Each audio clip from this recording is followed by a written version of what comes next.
جہاں صوفیزم اور طریقت سے لوگ فائدہ حاصل کر رہے ہیں وہاں اس کے بہت زیادہ نقصانات بھی ہو رہے ہیں،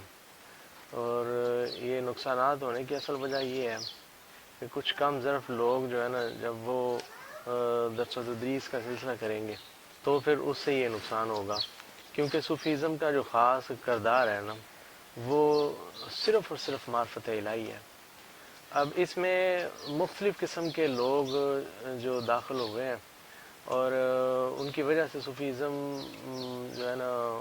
وہ آپ ایسے سمجھیں کہ صوفیزم پہ بدنما ایک دھبا بن رہے ہیں وہ لوگ۔ صوفیزم کا خاص مقصد صرف اور صرف معرفت الہی ہے، اس کے علاوہ اور کچھ بھی نہیں۔ اور چونکہ میں ایک بچپن سے ہی صوفیزم کے ساتھ بڑا ایک میری اٹیچمنٹ رہی ہے، اس کی وجہ میرے بابا جو کہ صوفیزم میں ایک عرصہ دراز تک انہوں نے درس و تدریس اور تبلیغ کا فریضہ انجام دیا، تو اس میں ہونے والی جو خرابی ہیں ان کا بھی مجھے کافی حد تک آئیڈیا ہوا، کیونکہ میں نے لوگوں کو خراب ہوتے ہوئے بھی دیکھا اور میں نے لوگوں کو ٹھیک رہتے ہوئے بھی دیکھا، تو اس وجہ سے مجھے لگا کہ مجھے اس موضوع پہ تھوڑی ڈسکس کرنی چاہیے کہ صوفیزم میں لوگ خراب کیسے ہو رہے ہیں، اور جو لوگ خرابی سے بچ رہے ہیں وہ کیسے بچ رہے ہیں۔ تو سب سے پہلے تو آپ جب اپنے لیے کسی ہادی و پیشوا کی سلیکشن کرنے کا ایک خیال بنا رہے ہیں، آپ کا خیال ہے کہ میں اپنے لیے کوئی ایسا رہنما جو ہے نا وہ تلاش کروں جو راہ سلوک میں میری رہنمائی کرے، اس میں سب سے پہلے آپ یہ بات ذہن میں رکھو کہ راہ سلوک وہ رستہ ہے جو صرف اور صرف خالق حقیقی کی طرف جاتا ہے۔ اگر آپ اس رستے پہ چلنا چاہتے ہیں تو پھر آپ کسی صوفی کی تلاش کریں، وگرنہ آپ کو کسی صوفی کی ضرورت نہیں ہے۔ آپ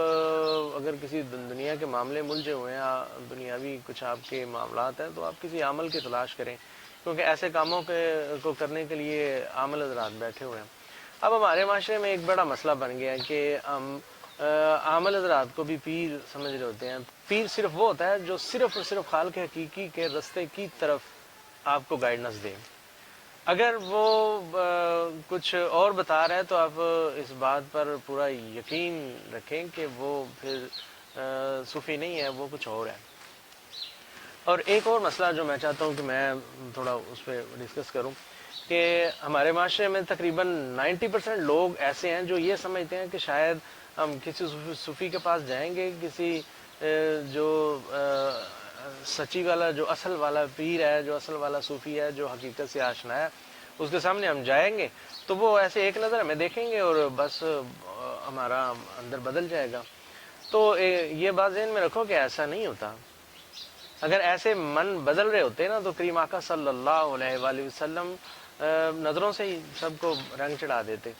تو بیٹا یہ جو راہ سلوک کا رستہ ہے نا، یہ ذہن میں رکھو کہ یہ ایک بڑا عمل والا رستہ ہے۔ اس میں یہ نہیں ہے کہ آپ بس نظر سے ایسے پار گزر گئے، نظر سے کام ہو گئے، آپ کسی ولی اللہ کی صحبت میں بیٹھ گئے تو آپ کا بیڑا پار ہو گیا، ایسا نہیں ہے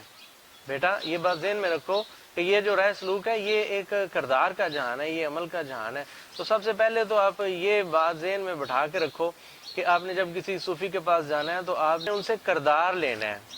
نہ کہ اس انتظار میں بیٹھے رہنا ہے کہ اب ہمیں حضرت صاحب ایک نظر دیکھیں گے اور بس ہمارا بیڑا پار ہو جانا ہے۔ ایسے تو پتر کبھی بھی بیڑا پار نہیں ہوتا،